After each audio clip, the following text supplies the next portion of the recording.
Okay, so welcome everyone, and thanks for joining us. So this is an information session based around providing more information on NSF I-Corps. What we're going to go over today is what is NSF I-Corps. Some of you already know what that is, especially for those of you who have been through regional cohorts. We'll give just an overview of what NSF is doing now as far as their hub model and what that looks like here in the New York region. Talk about I-Corps benefits, program specific expectations, selection criteria, and then Bruce will go into more information about I-Corps Nationals. And Asif is here to give his experience since they've just been through the national program. And then we do have an upcoming cohort that we'll talk about kind of what the timeline is and when applications will be open for that. So what is I-Corps? So I-Corps was established by NSF, which is the National Science Foundation, and I-Corps, which many don't use Innovation Corps, but that's what it means. And shortened, a lot of folks know it by I-Corps. So really the program was focused on introducing scientists, researchers, faculty, engineers to the real world, not just the research. So providing them with real hands-on training to help them move their idea from where their research is being done, either through a lab or online, into marketplace. So really kind of researching if it's able to be commercialized. So again, that's a proof of concept program. So is your product or technology able to make it to the marketplace, and who would your potential customer be? So the program actually teaches the essentials of the business model canvas and how to complete effective customer discovery. In the regional course, that is exactly what you're going to focus on. And then successful completion of a regional program gets you into the position to be able to apply, like Bruce is going to go over that intensive, really intense 7-week program. And that can provide up to $50,000 in reimbursable funding to continue your customer discovery efforts, which include attending workshops or conventions, seminars, places where you can actually get, face-to-face with potential customers. And a portion of that money also could be applied towards, prototyping.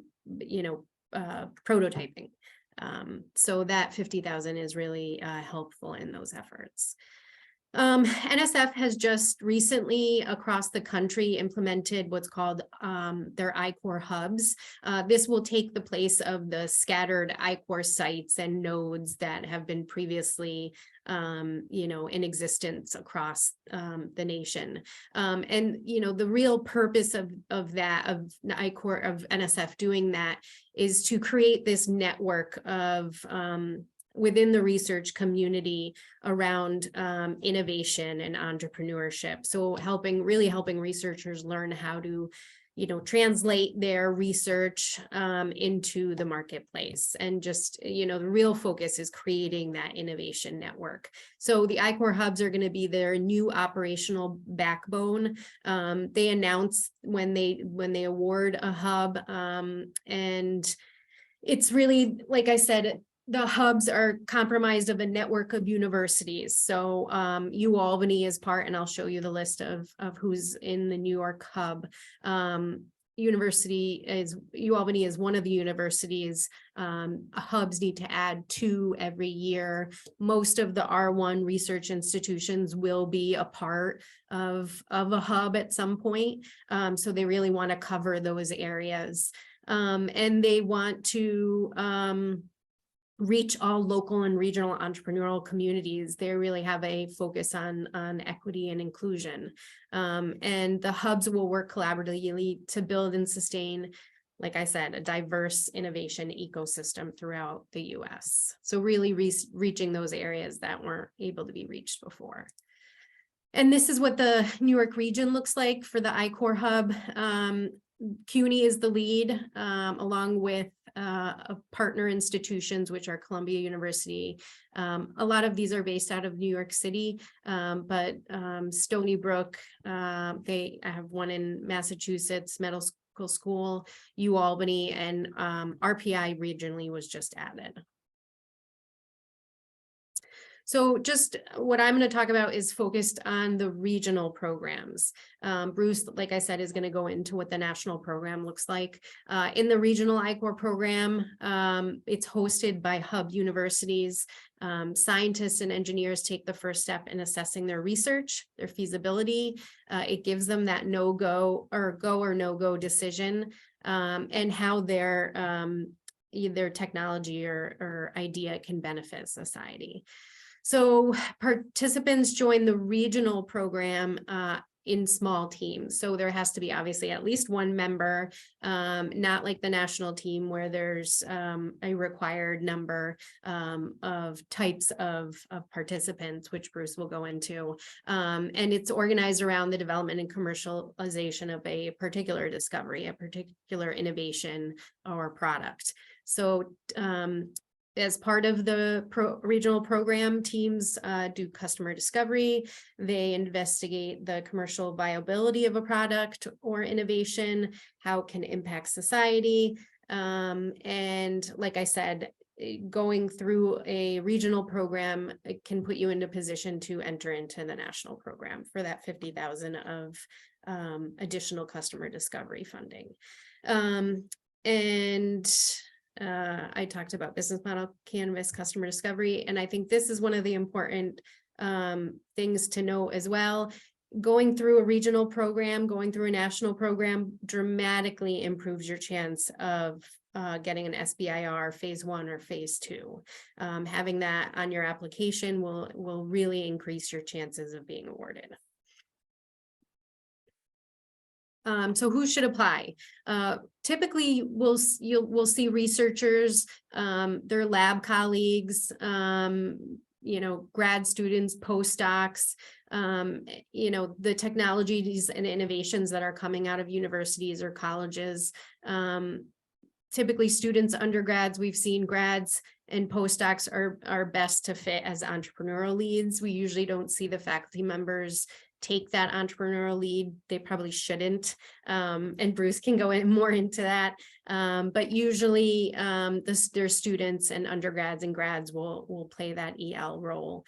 And then teams can originate at any institution. So it can be, you don't have to be part of a hub institution to be able to attend. It's really anybody within a university, a college, a medical school, a hospital, or even community-based, ideas or technologies. So the application process here at UAlbany, we have an application online.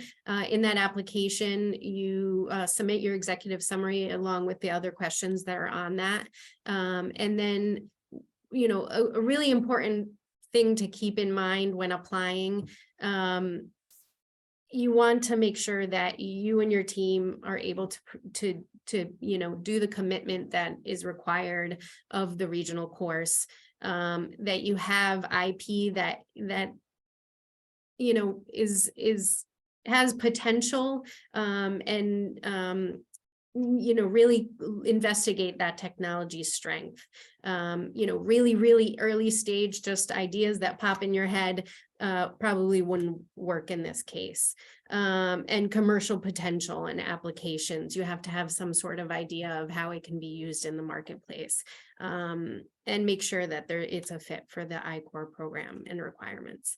Once the application is submitted, we schedule a 20-minute Zoom interview to kind of get more information and kind of set out those requirements. And then we'll review based on project potential and how committed the team is to the regional course and to the whole customer discovery process. Because teams will be pushed kind of out of their comfort zone. Not everybody likes to conduct interviews. Not everybody knows how to do that. So it's really getting that commitment that folks are willing to do that and open to do that. And then after we've gone through all of that, you'll kind of get an official welcome letter and a syllabus for the course and then more details on the regional course cohort. So like I said, we have an upcoming winter 2023 cohort. This is a regional cohort. It's going to take place in the month of February. It's 4 weeks long. There's a kickoff, which is in person at UAlbany. Then we will have a mid-session check-in, which just kind of reports progress. And then there's required office hours, which are one-on-one meetings that will be done virtually. And then there's a final kind of lessons learned, final presentation, and that will also be held here in person at eTech. The application is not live yet, but it will be, and we'll be sending that out to everybody as far as when the deadlines are and the logistics. So now I'm going to hand it over to Bruce to give more information on the national program.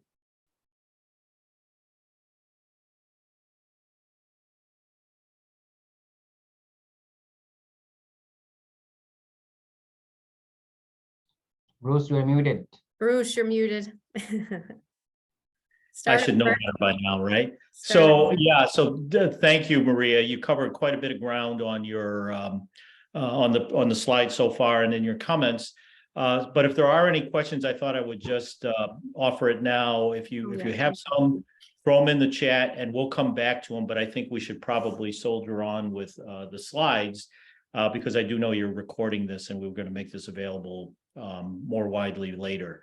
So, I think to talk about the national program, I want to make sure that, and I think some of the participants on this call already know this, really the I-Corps program should be viewed as a continuum. It starts with work that gets done at universities and other research institutions at large, and then goes on through a regional program and then into the national cohort. So there's and then from there, as Maria alluded to, there are other funding opportunities that that arise as a result of making it through those steps. So really, the way to think about this is a continuum towards advancing the technology and making it real for use by a variety of different potential end use applications. So I just wanted to make that point in the beginning. So the I-Corps national program has been going on now for about 10 plus years. Asif and Asif will speak next about our experiences in the national program. Is a 7-week long program, and it does, if you're accepted and you go through the program, you go through all the way through the program. Will then be eligible for an award up to $50,000, and which supports the team's program participation for ongoing customer discovery. One of the biggest misconceptions that I encounter with respect to that is people have a view of the NSF based on past work or things that they might have done in submitting for grants before. The I-Corps national program is not about reviewing your R&D. They're not going to ask you any questions about how your technology works. So the $50,000 to support ongoing customer discovery is just that. I mean, it's intended for you to continue to interact with potential customers, partners, suppliers, to understand if your technology is viable to be turned into a commercial enterprise, right? So that's the primary objective of it. It's a 7-week program, as I mentioned, and a big part of the activity, most of the activity is oriented towards engaging with customers, partners, suppliers in your ecosystem and fine-tuning your business model, your value proposition, and using a tool called the Business Model Canvas in order to do that. I think Maria has talked about some of the other requirements for teams, but one of the big takeaways that I'd like people to understand, and I think a few of you already know this, the core team is an entrepreneurial lead, a technology lead, and an industry mentor. And they each have specific roles, but basically you are in that together, right? So all of the work you're going to do is with those three involved. And I think the next slide, Maria, talks a little bit more about that. So let's move on to that. Okay, so the mandatory team requirements, and which you really need to commit to as a three-person team, are outlined here. So in the regional programs, I think the threshold is like 20 to conduct 20 interviews in 3 weeks or so, right? In the national program, it's 100 interviews minimum in 7 weeks. So if you do the math, you're doing somewhere around 15, interviews a week, and you report out on that each week. So it is a commitment. It's essentially, and Asif will talk a bit about it. It's almost like a full-time job for that period of time, because getting interviews is asking anybody for time, and a lot of this is done virtually with people that you don't know, is a skill set all in itself. So there are weekly sessions to attend. The first and last week are more of a time commitment than in the middle. But the meetings and the class sessions on a weekly basis are pretty intense, right? So that's, again, besides the work in the classes themselves, there's a lot of work to do with the interviews and doing the read-ups and the preparation for the classes ahead of that. You will basically, what you get out of it is you're learning a process that very few people go through, researchers go through in their academic environments, right? So the thing that we always hear at the end of these programs is that they've learned, all of the teams end up learning things that they had no idea they were going to encounter prior to the program going in. And so, there's a lot of value if your intent is to take your technology and to really see it become, something usable in the real world. So it's the other, I think another piece of it that Asif may talk about is you get to meet other people, right? You're getting input and feedback from a variety of other folks who are trying to do what you're doing as teams. The teaching team, the other mentors, and other folks that you're going to be encountering during the interviews. So I think there's a big piece to that, and I'm just going to stop there. And I think Asif is probably going to talk about that a little bit more from his perspective. Okay, so the slide here that we're showing this is an actual slide that we used in our final presentation in the close of the 7-week program. And I'll hand it over here to have Asif talk about this a little bit, but I just wanted to show this so you had an idea of, sort of in a capsule view. Okay, so what does a typical team have to present? What are you doing, and how are you going about it? So Asif, if you could talk through the slide a little bit, that'd be great. Yeah, thanks, Bruce. So our idea was actually to use for some plastic, it's the plastic nail to fix the highway slope. That is the idea. Actually, we talked in the regional and then in the national. So like Bruce was saying, the main thing because I'm here to share my experience as a TL. So the thing like time commitment for anyone who wants to go to the national, I think the main barrier is the time commitment. And if you go to the NSF website, Ruth Schumann, the program director, has her recording. She repeatedly says that the postdoc, PhD students, faculties think several times before committing, because this is a huge time commitment, 7 weeks long, more than 100 interviews. We have to actually close everything. Other research. Our EL, he's taking classes. I'm also taking full-time classes. On top of that, I-Corps was really hurricane category 5. Okay, so that's why my experience is saying the time commitment is the main issue for the NSF I-Corps national, because it is 100 interview and you have to go through the 100 interview in only 7 weeks. And the first weeks and the last weeks are more grilling, because it is a long time commitment.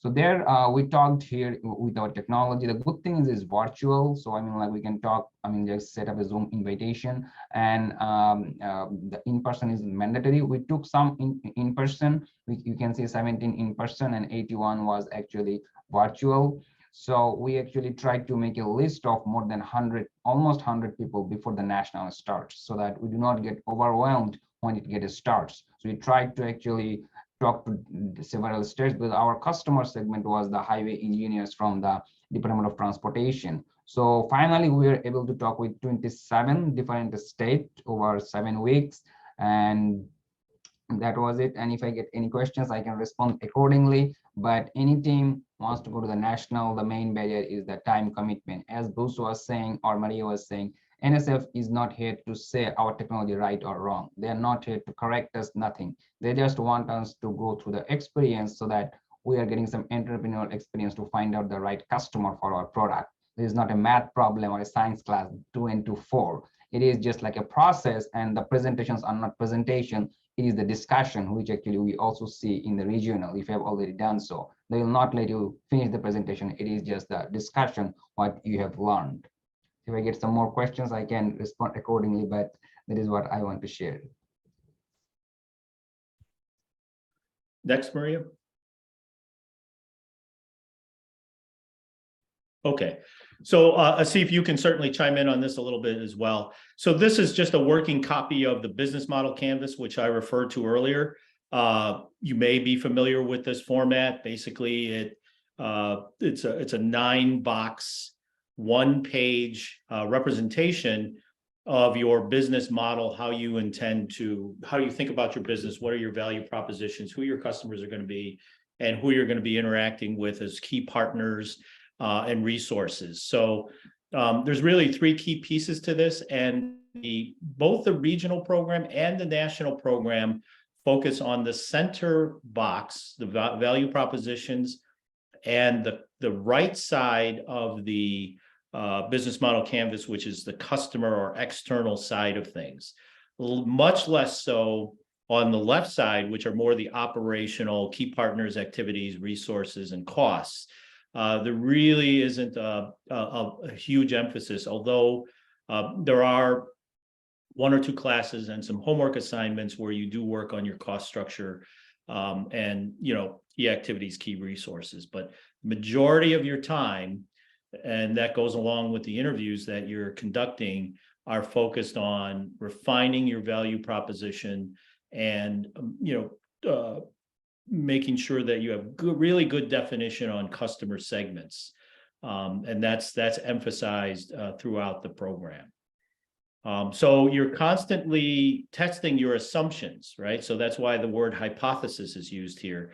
Some of the ones on this working copy in red show where we had certain assumptions, and as we went through interviews, we found out those weren't really right. So we take that information and we update the business model canvas and report out on it on a weekly basis. So that's how the interview information is used and translated into a format that then you make decisions off of to go forward with your commercial plan.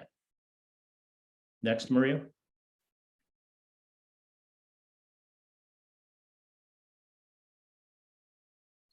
Okay, so these next 3 slides are really kind of eye charts, and the intent, I'm not going to go through all of the information on here.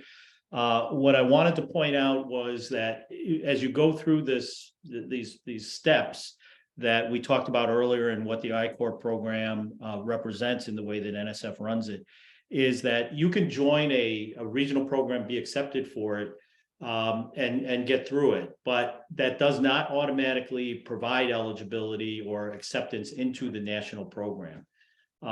These slides, they say eCornell on them because that's the program that I went through as an instructor.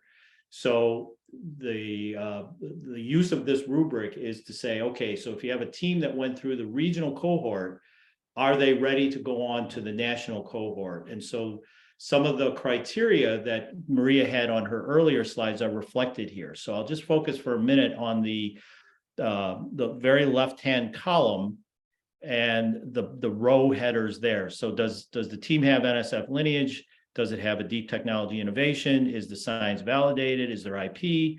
Is there, does the team have the right to pursue commercialization? And is the team qualified and prepared to participate? So, there's 3 columns there, right? That as an instructor, you're expected to assess. Does the team fit? Is it not a fit? Could be a future fit, right? So, and there's some criteria there that teams look at. So if there is a team in a regional format, a regional cohort who says, I would like to go on to the national program, there is a letter, a document that the teaching team for the regional cohort has to submit. It's a letter, essentially a letter of recommendation. So that goes along with your application to be considered by the national committee for teams who want to be included in a national cohort. So there is an application process that is not just it's not just a rubber stamp process. There is an actual set of criteria that teams going on to the national cohort have to pass. Okay, Maria, next slide. So that first page was all about, does the team understand the concept and the context of what the I-Corps program is really about and what it's looking for. The second rubric is more behavioral. Did the team represent? Did the team behave and act out and meet its commitments? What was its mindset during the regional course? The questions and criteria there are: did they follow customer discovery interview methodology? Did they understand what customer segments, what the process is in order to determine what the best segments are? Do you manage confirmation bias? What that represents is basically, and again, if you've been through a regional, you know what that means. Very often people think, well, my technology, everybody's going to come running to it, right? All I have to do is tell people it's out there. And so that gets reflected in your interview style as well. So you're asking leading questions. One of the biggest things, Asif is probably smiling, I can't see his face, but in the first 30 interviews or so, a big part of it is just overcoming your confirmation bias and not asking questions where you're, basically teeing up the answer as you're asking the question. So that's what that means by that. So it's a methodology thing. It's something that you're expected to do when you get to the national program level. Next slide, please, Maria. Okay, and so this is just it's a third level. It's level of engagement, effort. So even at the regional level, right, you're assessed on, okay, you're supposed to show up for class, conduct the interviews. You can do it or you don't do it. If you don't do it in the regional program, you're not going to be able to do it in the national format, right? So because the intensity level and the quantity of work just goes up. So there isn't anybody on a teaching team who's going to say, well, if they didn't make it in the regional, we hope that they'll get better in the national program, because that just doesn't happen. So that's where some of how that criteria really plays out, and that's supported by Asif's comments and some of the things that were said on the earlier slides. Next slide. Okay, so I'm not going to spend a lot of time on these. There is a preparation piece, which Asif mentioned. And the whole point of having this slide in there is that you'll see the 3 columns, some of which are blacked out. Those are the roles. Those are the specific responsibilities before you show up on day 1 for the national program, that the EL, the TL, and the IM, the 3 members of the team need to be, prepared for and have to have done some work on prior to showing up at the beginning of the course. So it is, it's a serious commitment that you're undertaking. And so that's why, I believe that Asif and Aziz and their team was very successful, because they did a fair amount of preparation before they ever showed up for the first class. And that's what helped them really get a lot out of the course. Next slide, please.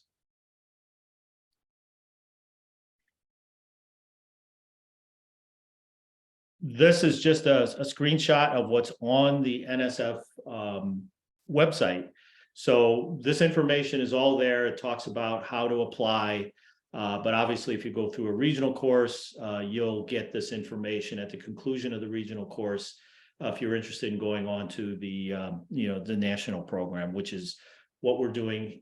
Part of the intent of the session here today was to do that. So we've had a couple of teams in this region that have gone through regional programs and are trying to decide, should I, shouldn't I? And I think there's correct me if I'm wrong, Maria, I believe there's a time window, and it's it's multiple years. It's something like 5 years, right? If you go through a regional program, Yes. you can still apply for the national program. So it's not like, gee, I went through the regional. If I don't apply in the next available cohort, I'll never be able to do it again. There is not that sort of constraint to it.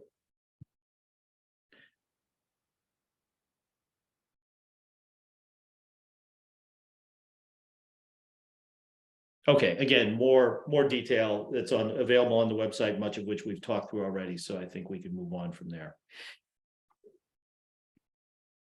All right.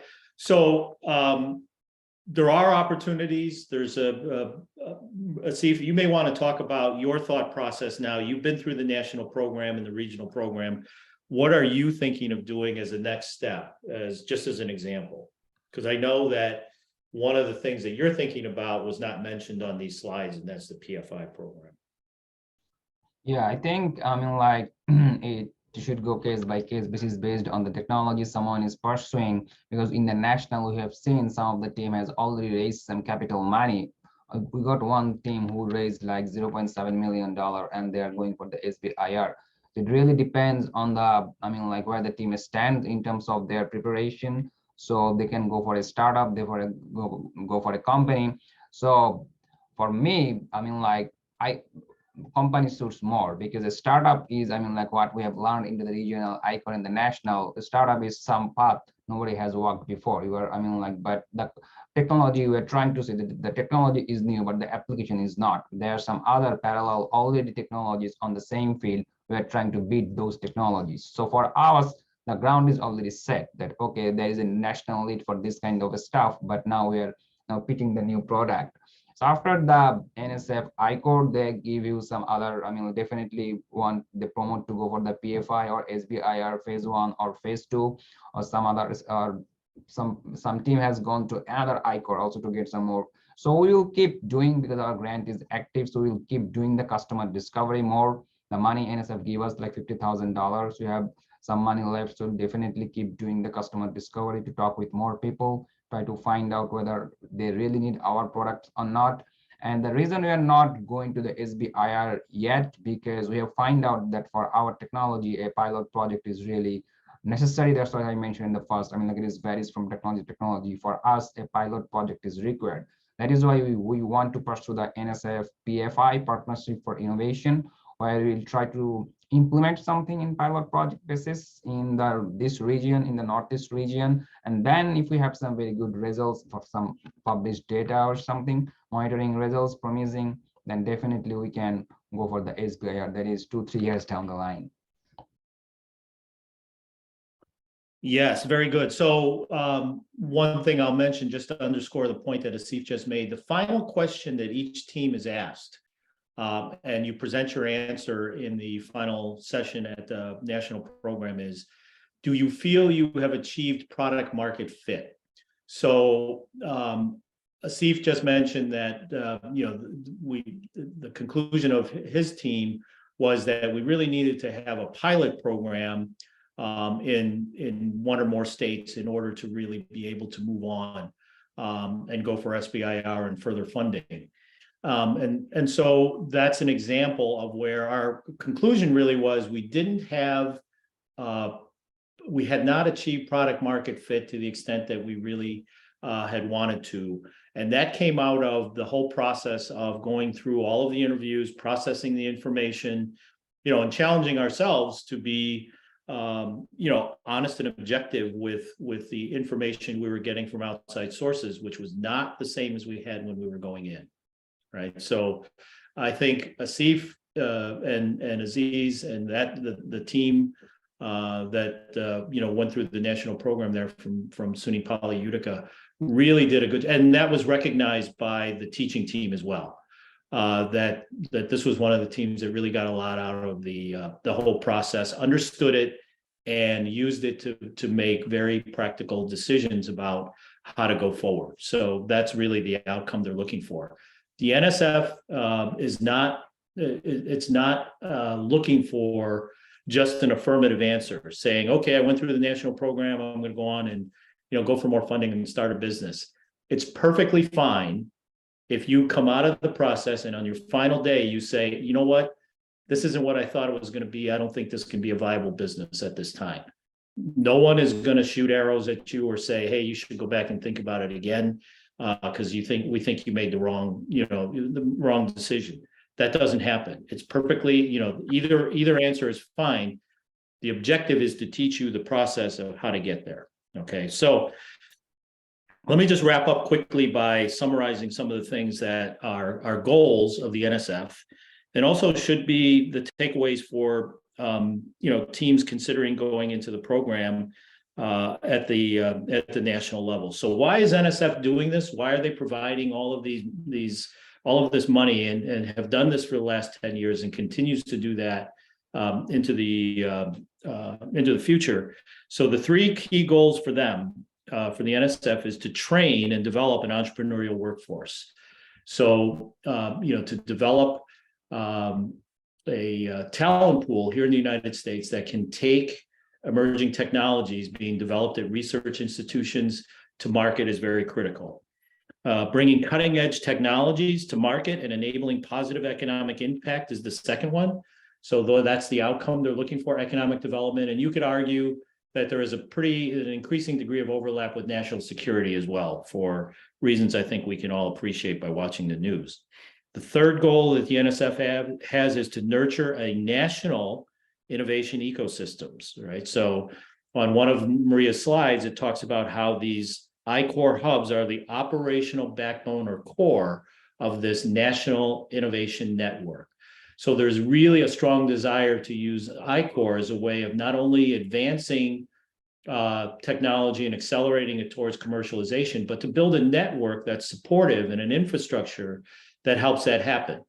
So, the number of people, for example, that Aziz and Asif now know and can call on anytime they want to, from having gone through the national program. The teaching team came from a variety of different universities. The teams in the national cohort came from around the United States. So, we, through the course of 7 weeks, believe me, if you spend that much time working on this stuff and working, and reporting out, you get to know each other. And we were always, to this, even now, I'm still exchanging information with other teams and their IMs on, connections that they can use going forward. So the three takeaways for you who are considering either recommending people to the program or getting into it yourself at the next level: understand that the national program is really a team activity. Arguably, so is the regional, but even more so at the national level, it's a team activity, right? So you want to make sure that you are very thoughtful about who's going to be on your team, in all three roles. The second takeaway is that it is a commitment. I think we've said that in a number of different ways. Think about it as an investment of your time, and there is a real life return on investment for the time you put into it. I think every team I've ever talked to that has gone through the national program says that, admits it, has a story they can tell about it. And the third takeaway is it's about commercialization. It's not judging your R&D or your technology. And again, that was one of the misconceptions that I pointed to at the beginning of this presentation. Most researchers, their experience with NSF, it's all about the technology. I've got to answer and justify all the things I'm doing and why I'm doing it. That doesn't happen here. That's not what it's about. It's about commercializing the technology and teaching researchers the process of how to do that, right? So that's what this program is about. I'll stop there. I don't know if we've gathered any questions, Maria, but certainly we can freeform the discussion from here. Yeah, we can take any questions. I don't see any in the chat, but if anyone has any, they can just ask away.